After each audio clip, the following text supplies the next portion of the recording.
Hello friends, आज के session में हम लोग जीके के देखेंगे। 42 क्वेश्चन है। तो चलिए क्लास को स्टार्ट करते हैं। क्वेश्चन ऑफ फर्स्ट आप लोग के स्क्रीन पे आ चुका है। ठीक है, तो देखिए, हाँ, हजारीबाग में बिहारी स्टूडेंट्स कॉन्फ्रेंस का 16वां अधिवेशन हुआ। Option A is the right answer होगा 1921 में। कब हुआ था इसका? 1921 में हुआ था। The right answer A is the correct answer. उसके बाद चलते हैं नेक्स्ट। किसके प्रयत्नों से बिहार प्रांतीय कांग्रेस का दूसरा अधिवेशन हुआ? ऑप्शन ए दिया गया आपका जीके गोखले, बिल्कुल नहीं। राइट आंसर क्या होगा यहाँ पे? ऑप्शन यहाँ पे सी है श्री कृष्ण, बिल्कुल नहीं। Right answer B is the correct answer होगा श्री दीप नारायण सिंह के द्वारा। ठीक है, श्री दीप नारायण सिंह के विशेष प्रयत्नों के फलस्वरूप बिहार प्रांतीय कांग्रेस का दूसरा अधिवेशन 9 to 10 अप्रैल, ठीक है, 9 या 10 अप्रैल 1909 को भागलपुर में संपन्न हुआ। इसके अध्यक्ष डॉक्टर सच्चिदानंद सिन्हा थे। अधिवेशन में जी के गोखले एवं श्री खरे की विशेष उपस्थिति थी। ठीक है, उसके बाद चलते हैं नेक्स्ट क्वेश्चन। मतलब निम्नलिखित में से कौन सा वन जीव अभ्यारण्य बिहार के मुंगेर जिले में स्थित है? ऑप्शन ए दिया गया वाल्मीकि, ऑप्शन बी दिया गया राजगीर, ऑप्शन सी दिया भीमबाद, ऑप्शन डी दिया गया गौतम बुद्ध। राइट आंसर जो हो जाएगा क्वेश्चन नंबर 3 का सी इज द करेक्ट आंसर होगा भीमबाद। ठीक है, भीमबाद वन्य जीव अभ्यारण्य की स्थापना वर्ष 1976 में बिहार के मुंगेर जिले में हुई थी। इसका कुल क्षेत्रफल 6,681.99 वर्ग किलोमीटर है। दिए गए अन्य विकल्पों में वाल्मीकि वन्य प्राणी अभ्यारण्य पश्चिमी चंपारण में, गौतम बुद्ध पक्षी अभ्यारण्य गया जिले में तथा राजगीर वन्य जीव अभ्यारण्य नालंदा जिले में स्थित है। ठीक है, ये सारे क्वेश्चन आप कर लीजिएगा। निम्नलिखित में से कौन सा स्थान बिहार में वन्य जीव वाइल्ड लाइफ के लिए प्रसिद्ध है? Option A Bhagalpur, option B दिया गया आपका यहाँ पे बोध गया। तो राइट आंसर क्या होगा? Bodh Gaya, B is the correct answer होगा question number 4। Next question, Bihar का कौन सा शहर वन्य जीव अभ्यारण्य वाइल्ड लाइफ सेंचुरी और राष्ट्रीय पार्क के लिए प्रसिद्ध? Option A Hazaribagh, option B दिया नालंदा, ऑप्शन सी दिया गया आपका यहाँ पे ऑप्शन सी दिया गया गया। तो राइट आंसर क्या होगा? सी इज द करेक्ट आंसर होगा गया। ठीक है, गया गौतम बुद्ध अभ्यारण्य वन्य जीव और राष्ट्रीय पार्क के लिए प्रसिद्ध है। ठीक है, उसके बाद चलते हैं टाटा लौह इस्पात रखने में लौह अयस्क की पूर्ति होती है। ऑप्शन ए दिया गया बैला डीला से, ऑप्शन बी दिया क्यूझर से, ऑप्शन सी दिया गया मयूर भंज से, ऑप्शन दिया सिंहभूम से। तो राइट आंसर इसका हो जाएगा क्वेश्चन नंबर 6 का सी इज द करेक्ट आंसर होगा। ठीक है, मयूरभंज से। ठीक है, मयूरभंज इसका राइट आंसर हो जाएगा कि टाटा लौह इस्पात रखने में लौह अयस्क की पूर्ति सिंहभूमि जिले से, सॉरी इसका D is the correct answer होगा सिंहभूमि जिले से। एक minute, D is the correct answer होगा सिंहभूमि। उसके बाद चलते हैं नेक्स्ट। निम्नलिखित में से कौन सा शहर बिहार के सबसे पूर्वी क्षेत्र में है? ऑप्शन ए दिया गया आपका भागलपुर, ऑप्शन बी दिया कटिहार, ऑप्शन सी दिया पटना, ऑप्शन डी दिया पूर्णिया। ठीक है, तो क्वेश्चन में अगर मैं 7 की बात करूं तो राइट आंसर जो हो जाएगा आपका यहाँ पे पूर्णिया। ठीक है, आपका right answer D is the correct answer होगा। उसके बाद चलते हैं निम्नलिखित में से कौन सा जिला सबसे अधिक घने पतझड़ वाले वन क्षेत्र से घिरा है? ऑप्शन ए दिया पश्चिम चंपारण, ऑप्शन बी दिया गया, ऑप्शन सी दिया कैमूर, ऑप्शन डी दिया नवादा। राइट आंसर क्या होगा? पश्चिम चंपारण जो है आपका सबसे ये जिला है, जो जिला है ये अधिक घने पतझड़ वाले क्षेत्र है। ठीक है, उसके बाद चलते हैं नेक्स्ट। निम्नलिखित झीलों में से कौन सी बिहार में स्थित है? ऑप्शन ए दिया गया आपका अनुपम झील, ऑप्शन बी दिया सांबर झील, ऑप्शन सी दिया सुखाना झील, ऑप्शन डी कामा झील उत्तर। राइट आंसर क्या होगा? अनुपम झील इज द करेक्ट आंसर होगा क्वेश्चन नंबर 9 का। उसके बाद चलते हैं नेक्स्ट। कैमूर पठार किसके लिए प्रसिद्ध है? ऑप्शन ए दिया तांबा, ऑप्शन बी दिया चूना पत्थर, ऑप्शन सी दिया लिथियम, ऑप्शन डी बॉक्साइट। तो ये जो आपका फेमस है क्वेश्चन नंबर 10 का अगर मैं बात करूं तो B is the correct answer होगा चूना पत्थर के लिए। ठीक है, कैमूर का पठार चूना पत्थर के लिए प्रसिद्ध है। कैमूर पठार रोहतास और कैमूर जिले में स्थित है। यह पठार शैवाल चूना पत्थर और बलुआ पत्थर से निर्मित है। इस पठार की चूने पत्थर के आधार पर बंजारी में सीमेंट उद्योग है। उसके बाद चलते हैं नेक्स्ट। त्रिवेणी नहर किस नदी पर स्थित है, निर्मित है? ऑप्शन दिया कोसी, ऑप्शन बी दिया सोन, ऑप्शन डी दिया गया आपका गंडक, ऑप्शन दिया कमला। तो राइट आंसर क्या है इस क्वेश्चन का अगर मैं बात करूं तो ये किस पे आपका है? तो गंडक सी इज द करेक्ट आंसर होगा। ठीक है, गंडक। ठीक है, राइट आंसर सी। त्रिवेणी नहर का निर्माण बिहार में गंडक नदी पर किया गया है। ठीक है, उसके बाद चलते हैं बिहार का सर्वाधिक जूट उत्पादक जिला, ऑप्शन है सिवान, ऑप्शन बी दिया गया है गया, ऑप्शन सी दिया गया वैशाली, ऑप्शन डी दिया गया पूर्णिया। ठीक है, तो ये आपका राइट आंसर होगा क्वेश्चन नंबर 12 की अगर मैं बात करूं तो D is the correct answer होगा पूर्णिया। ठीक है, ऊपर में दिए गए जूट का सर्वाधिक उत्पादन बिहार राज्य के पूर्णिया जिले में होता है। जूट की खेती बिहार के आंध्र प्रदेश में होती है। इसकी उपज के लिए उच्च आर्द्रता, ऊंचा तापमान, उपजाऊ जलोढ़ मिट्टी हल्की वर्षा 105 से लेकर 115 मिलीमीटर आवश्यक है। भारत में सर्वाधिक जूट उत्पादन पश्चिम बंगाल राज्य में होता है। पश्चिम बंगाल कुल जूट उत्पादन के अकेले 75%, बिहार का 20 बिहार का जूट उत्पादन में आपका 11-13 से, ठीक है, ये नहीं है कुछ, ये नहीं है, ठीक है, 20%। उसके बाद चलते हैं नेक्स्ट, 75% था ना। नेक्स्ट क्वेश्चन में 30 आ चुका है। मुजफ्फरपुर, दरभंगा एवं चंपारण जिलों में कौन सी मिट्टी अधिकांश पाई जाती है? ऑप्शन ए दिया काली मिट्टी, ऑप्शन बी दिया गया नवीन जलोढ़, ऑप्शन सी प्राचीन जलोढ़, ऑप्शन डी दिया गया लाल मिट्टी। तो इसका राइट आंसर होगा क्वेश्चन नंबर 13 की अगर मैं बात करूं तो यहाँ पे B is the correct answer होगा, नवीन जलोढ़ मिट्टी। ठीक है, दरभंगा या मुजफ्फरपुर एवं चंपारण जिलों में नवीन जलोढ़ मिट्टी पाई जाती है। गंडक एवं बूढ़ी गंडक, बागमती आदि नदियों द्वारा प्रत्येक वर्ष बाढ़ की पानी से लाए गए मलबों या गाद से निक्षेप से नवीन जलोढ़ मिट्टी या खादर का निर्माण होता है। यह मिट्टी धान, गेहूं, पटसन, गन्ना जैसे फसलों के उत्पादन में सहायक होती है। ठीक है, उसके बाद चलते हैं नेक्स्ट क्वेश्चन नंबर 14। बिहार के किस जिले में गंगा नदी सबसे लंबी? ऑप्शन है Bhagalpur, option B Katihar, option C दिया पटना, ऑप्शन डी दिया गया बेगूसराय। ठीक है, तो क्वेश्चन नंबर 14 का जो राइट आंसर होगा पटना, सी इज द करेक्ट आंसर होगा। गंगा नदी बिहार के 12 जिलों से होकर गुजरती है, जिनमें गंगा की सबसे सर्वाधिक लंबाई पटना 99 किलोमीटर में है। दूसरे स्थान पर भागलपुर आता है और जहां गंगा नदी की लंबाई 97 किलोमीटर। ठीक है, उसके बाद चलते हैं बिहार राज्य में गंगा के किनारे स्थित जिलों की संख्या। Option A 21, option B 17, option C 12, option D 6। Right answer C is the correct answer होगा क्वेश्चन नंबर 16 का। ठीक है, 15 का कि बिहार राज्य के 12 जिले गंगा नदी के तट पर अवस्थित है, जिसमें सारण, बक्सर, भोजपुर, पटना, वैशाली, समस्तीपुर, बेगूसराय, लखीसराय,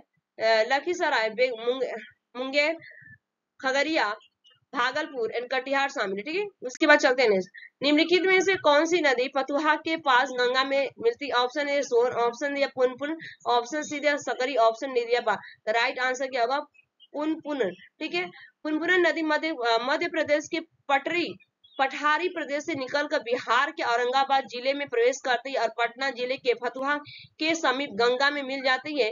मोहरर एवं दरगाह पुनपुन की सहायक नदियां। ठीक है, उसके बाद चलते हैं निम्नलिखित में से कौन सा जिला धारवाड़ भू-स्तरीय रचना वाला नहीं? ऑप्शन ए दिया गया मुंगेर, ऑप्शन में जमुई, ऑप्शन सी दिया सोतार, ऑप्शन डी दिया नावदा। ठीक है, तो पूछा गया नहीं है, नॉट क्वेश्चन पूछा गया, तो क्वेश्चन नंबर 17 का आपका राइट आंसर क्या होगा जमुई। ठीक है, जमुई जो है आपका नहीं है। बिहार में भू स्तरीय रचना वाले जिले दक्षिण पूर्व बिहार में आते हैं, जबकि स्वतः दक्षिण पश्चिम बिहार का भाग है। इस क्षेत्र में विध्यन प्रकार का चट्टाने पाई जाती है। बिहार में विध्यन क्रम की चट्टाने कैमुर और सोन नदी घाट स्वतास में पाई जाती है। ठीक है, उसके बाद चलते हैं बिहार के निम्न हिस्सों में से कौन सा हिस्सा भूतात्विक दृष्टि से अपेक्षाकृत पुराना है? ऑप्शन ए दिया गया है रोहतास पठार, ऑप्शन बी दिया गया उत्तर पश्चिम पहाड़ियां, ऑप्शन सी दिया गया खड़गपुर पहाड़ियां, ऑप्शन दिया उत्तर गंगा मैदान। ठीक है, तो इसका राइट आंसर होगा सी इज द करेक्ट आंसर होगा खड़गपुर। ठीक है, खड़गरपुर राइट, खड़गरपुर पहाड़ियां धारवाड़ क्रम की है, जबकि रोहतास पठार विद्यन क्रम की उत्तर पश्चिम पहाड़ियां है। शिवालिक हिमालय की भाग है जो तृतीय क्रम की तथा उत्तर गंगा मैदान की नवीनतम है। नेक्स्ट क्वेश्चन, छोटा नागपुर के जंगल। ऑप्शन ए सदाबहार, सेकेंड दिया गया पतझड़, थर्ड दिया गया सावना, फोर्थ दिया गया कांटेदार। अपना सही उत्तर पूर्व से चुनना है। ठीक है, तो इसका जो राइट आंसर होगा क्वेश्चन में 90 की अगर मैं बात करूं तो सी वाला करेक्ट आंसर होगा। सेकेंड और थर्ड दोनों ही क्या है सही, केवल सेकेंड वाला पतझड़ और यहाँ पे थर्ड सावना। ठीक है, उसके बाद चलते हैं नेक्स्ट, मुंडा जनजाति अधिकांशतः बसती है। पूछा गया मुंडा जनजाति कहाँ पे पाई जाती है? ऑप्शन ए मध्य प्रदेश बिल्कुल नहीं, उत्तर प्रदेश नहीं होगा, बिहार भी नहीं है, ये आपका असम में पाई जाती है, सॉरी यहाँ पे बिहार में पाई जाती है। एक मिनट, बिहार डी ऊपर चला गया यार, सॉरी इसके लिए। ठीक है, तो राइट आंसर क्या होगा D is the correct answer, question number 20 का डी। तो देखिए तत्कालीन बिहार के कटिहार, रांची, पश्चिमी सिंहभूमि, पालाम, पूर्वीय सिंहभूमि और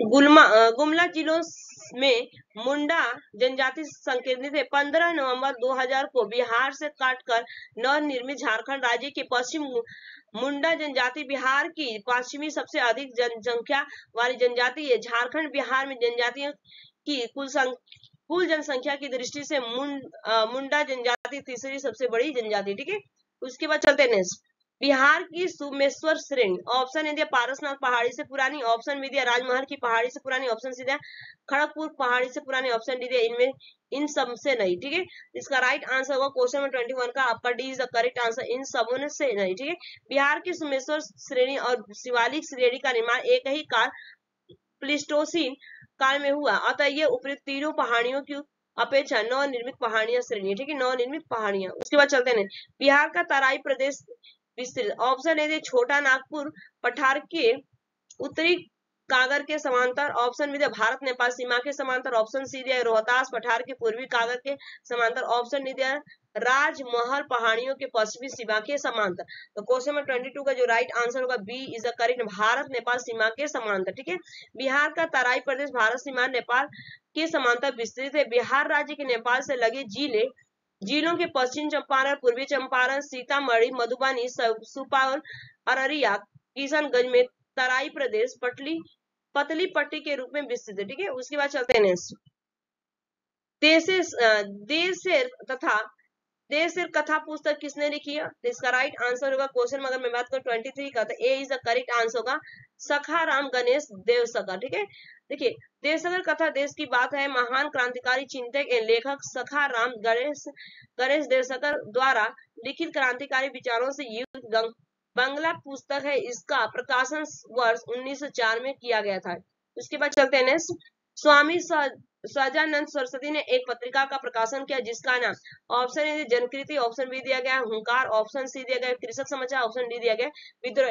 तो क्वेश्चन नंबर 24 का जो राइट आंसर होगा यहाँ पे हुंकार की बात इज द राइट आंसर। स्वामी सजानंद सरस्वती ने 1889 से लेके आपका 1950 को भारत में किसान आंदोलन का जनक कहा जाता है। वे एक बुद्धिजीवी लेखक, समाज सुधारक, इतिहासकार एवं किसान नेता थे। स्वामी सजानंद सरस्वती आदि शंकराचार्य संप्रदाय के 10 नामी सन्यासी आखड़े के दंड सन्यासी थे। स्वामी जी ने हुंकार नामक एक पत्रिका भी प्रकाशित की। ठीक है, उसके बाद चलते हैं जैन धर्म के प्रवर्तक महावीर जी की मोक्ष स्थान कहाँ थी? Option A Maner, option B Rajgir, option C Jalan fort, option D Pawapuri. तो राइट आंसर क्वेश्चन में बात करें C is the correct answer होगा जालन फोर्ट। ठीक है, उसके बाद चलते हैं कश्मीर घाटी के अंतिम मुस्लिम शासक यूसुफ शाह चक, जिन्हें मुगल सम्राट अकबर द्वारा बिहार में निर्वासित किया गया था, दफन। ठीक है, तो क्वेश्चन नंबर 26 का राइट आंसर होगा नालंदा में। ठीक है, नालंदा में कश्मीर घाटी के अंतिम मुगल शासक यूसुफ शाह चक, जिसे मुगल सम्राट अकबर द्वारा निवासित किया गया था। यूसुफ शाह चक्र की मृत्यु 1592 ईस्वी में निर्वासन के दौरान हुई, जिसे नालंदा बिहार में दफनाया गया था। ठीक है, उसके बाद चलते हैं नेक्स्ट क्वेश्चन, बिहार राज्य में गरीबी रेखा के नीचे लोगों की अधिकतम संख्या होने का कारण क्या है? 4 ऑप्शन दिए गए क्वेश्चन में 27 का राइट आंसर इसका D is the correct answer होगा। बिहार राज्य के सर्वाधिक गरीब राज्यों में से एक बिहार की इस गरीबी के प्रमुख कारण राज्य में भूमि सुधारों की असफलता रही। भूमि सुधार की इस असफलता के पीछे मुख्य कारण राजनीतिक इच्छा का अभाव रहा। पुनः औद्योगिक रूप से पिछड़ा राज्य होने के कारण बिहार में श्रमिक वर्ग की संख्या भी काफी अधिक है। अतः उपयुक्त तीनों विकल्प बिहार के पिछड़ा में तद-जनित गरीबी के प्रमुख कारण। ठीक है, उसके बाद चलते हैं नेक्स्ट, निम्नलिखित में से किस राज्य को केंद्र सरकार द्वारा विशेष श्रेणी दर्जा का कभी प्रदान नहीं किया गया? तो ऑप्शन ए दिया गया आपका यहाँ पे Bihar, option B Sikkim, option C Himachal Pradesh, option D Jammu Kashmir. तो राइट आंसर क्या होगा इसका? यहाँ पे अगर मैं बात करूँ तो ए इज द करेक्ट आंसर होगा बिहार। ठीक है, जम्मू कश्मीर, असम एवं नागालैंड को वर्ष 1969 में, हिमाचल प्रदेश को 1971 में, मणिपुर, मेघालय और त्रिपुरा को 1972 में, सिक्किम, अरुणाचल प्रदेश को और मिजोरम वर्ष को 1975 में तथा उत्तराखंड को 2001 में विशेष श्रेणी का दर्जा प्रदान किया गया। यद्यपि वर्ष 2013 में बिहार सरकार ने ये भी विशेष राज्य का दर्जा प्राप्त करने की मांग की थी, परंतु असफल रहा। अतः ये राइट आंसर होगा आपके विकल्प। ठीक है, बिहार का अधिकांश क्षेत्र आच्छादित है। तो राइट आंसर क्वेश्चन में 29 का B is the correct answer होगा कछारिया मिट्टी। ठीक है, कछारिया मिट्टी से। उसके बाद चलते हैं एशिया का सबसे बड़ा जल प्राप्त हुंडू किस जगह से के पास है? ऑप्शन है रांची, ऑप्शन बी दे हजारीबाग, ऑप्शन सी है जमशेदपुर, ऑप्शन दे बोधगया। तो क्वेश्चन नंबर 30 का जो राइट आंसर होगा रांची में। ठीक है, Ranchi is the correct answer. Next question, छोटा नागपुर में प्रारंभिक स्तर पर अर्थव्यवस्था आधारित थी। पूछा गया छोटा नागपुर, तो राइट आंसर क्या होगा? वनों पर आधारित थी। छोटा नागपुर में प्रारंभिक स्तर पर अर्थव्यवस्था वन आधारित है। छोटा नागपुर पठारी इलाका है, यहाँ कृषि कार्य सहज नहीं होती है। प्रारंभिक तकनीकी विकास के अभाव में न तो यहाँ के उद्योग विकसित है और न ही यहाँ खनन कार्य संभव था। नेक्स्ट क्वेश्चन, झारखंड का लौह अयस्क उत्पादन में सर्वाधिक महत्वपूर्ण जिला कौन सा है? तो पूछा गया 32 का अगर बताऊं यहाँ पे राइट आंसर सिंहभूम। ठीक है, झारखंड का सिंहभूम जिला लौह अयस्क के उत्पादन में सर्वाधिक महत्वपूर्ण स्थान रखता है। यहाँ से प्राप्त लौह के अयस्क का उपयोग जमशेद और बोकारो इस्पात उद्योग में किया जाता है। उसके बाद चलते हैं नेक्स्ट, बिहार की मुख्य खाद्यान्न फसलें पूछी गई कि बिहार की जो मुख्य खाद्यान्न है, इसका राइट आंसर जो हो जाएगा क्वेश्चन नंबर 33 का चावल, गेहूं और मक्का। ठीक है, is the correct answer. Next question, पूर्व में बंगाल का दुख सोरो ऑफ द बंगाल कही जाने वाली बिहार में उद्गम होने वाली नदी पूछा गया है। तो क्वेश्चन नंबर 34 का राइट आंसर जो हो जाएगा आपका बी दामोदर। ठीक है, दामोदर नदी को बंगाल का दुख कहा जाता है। दामोदर नदी झारखंड के लातेहार जिले में से उद्गमित होती है। ठीक है, लातेहार जिले से निकलती है। ठीक, जुलाई 2018 तक पटना जिला बिहार के कितने जिलों से सीमाबद्ध था? ठीक है, क्वेश्चन नंबर 35 का जो राइट आंसर होगा 35 की अगर मैं बात करूं तो सी इज द करेक्ट आंसर होगा 9। ठीक है, पटना जिले की सीमा भोजपुर, सारण, वैशाली, समस्तीपुर, बेगूसराय, लखीमसराय, नालंदा, जहानाबाद तथा अरवल जिलों से संबंधित है। उसके बाद चलते हैं, पटना का स्थानीय समय क्या है? पूछा गया पटना का स्थानीय समय तो भारतीय मानक समय से आगे। ठीक है, पटना का मानक समय भारतीय मानक समय से निर्धारित होता है। भारत का मानक समय 82 डिग्री से 30 पूर्वीय देशांतर जो प्रयागराज, इलाहाबाद एंड मिर्जापुर से होते हुए गुजरती है से निर्धारित होता है। भारत का मानक समय ग्रीनविच मीन टाइम से 5.30 आगे है, जबकि पटना का स्थानीय समय भारतीय मानक समय से है आगे है, क्योंकि पटना एक 85 डिग्री 30 पूर्वीय देशांतर पर अवस्थित है। उसके बाद चलते हैं नेक्स्ट, मूरी जाना जाता है। ठीक है, मूरी किसके लिए जाना जाता है? क्वेश्चन नंबर 37 का राइट आंसर होगा एल्युमिनियम प्लांट हेतु। ठीक है, मूरी में हिंडालकों द्वारा एल्युमिनियम शोधन संयंत्र स्थापित किया गया। वर्तमान में मूरी झारखंड राज्य में। ठीक है, उसके बाद चलते हैं, बिहार की सिंचाई क्षमता बिहार की सिंचाई क्षमता अंतर कितनी है पूछा गया है। तो क्वेश्चन में अगर 38 की मैं बात करूं तो राइट आंसर आपका ए इज द करेक्ट आंसर होगा 89.20 लाख हेक्टेयर। ठीक है, संयुक्त बिहार में 89 लाख हेक्टेयर भू क्षेत्र संचित था, किंतु वर्तमान में 2017 से 2018 बिहार का लगभग 71 लाख हेक्टेयर सृजित क्षमता, वही संभावित 117 लाख हेक्टेयर। ठीक है, उसके बाद चलते हैं, झारखंड बनाने के पश्चात बिहार में लगभग कितने जिले रह गए? ठीक है, क्वेश्चन नंबर 39 का जो राइट आंसर होगा 37। ठीक है, झारखंड बनने के पश्चात बिहार में 37 जिले रह गए थे। झारखंड निर्माण से पूर्व बिहार में 55 जिले थे। नव निर्मित राज्य झारखंड के बिहार के 18 जिले चले गए, तो वर्तमान में बिहार के 38 जिले हैं। 38 जिले अरवल अगस्त 2001 में जहानाबाद को विभाजित कर बनाया गया है। उसके बाद चलते हैं नेक्स्ट, पुराना बिहार का कितना प्रतिशत जमीन लेकर झारखंड राज्य बना है? तो इसका राइट आंसर होगा क्वेश्चन नंबर 40 का यहाँ पे आपका B is the correct answer होगा। ठीक है, राइट आंसर क्या होगा यहाँ पे बी। ठीक, उसके बाद चलते हैं नेक्स्ट, बिहार में मैथन उत्पादन करता है। पूछा गया बिहार में मैथन उत्पादन क्या करता है? तो इसका राइट आंसर ताप शक्ति। ठीक है, 1997 से 1998 मैथन डैम का निर्माण दामोदर की सहायक बराकर नदी पर किया गया है। यहाँ पर जल विद्युत संयंत्र की स्थापना की गई। तो वर्तमान में झारखंड के धनबाद जिला में है। नेक्स्ट चलते हैं, कोयले पर चलने वाले 3 थर्मल पावर स्टेशन जो बिहार में स्थित है इस प्रकार है। इसका राइट आंसर होगा क्वेश्चन नंबर 42 का B is the correct answer, Bokaro, Panchet and Chandrapur. ठीक है, तो ये आपके कंप्लीट बोकारो, चंद्रा और संताल डी 3 पावर स्टेशन है जो कि कोयला आधारित है। वर्तमान में तीनों झारखंड राज्य में है। वर्तमान में बिहार में बरौनी, बाढ़ और कलहगांव कोयला आधारित थर्मल पावर स्टेशन एनटीपीसी द्वारा संचालित है। तो ये आपके 42 कंप्लीट हो गए। Thanks for watching this video. Bye bye, take care, have a nice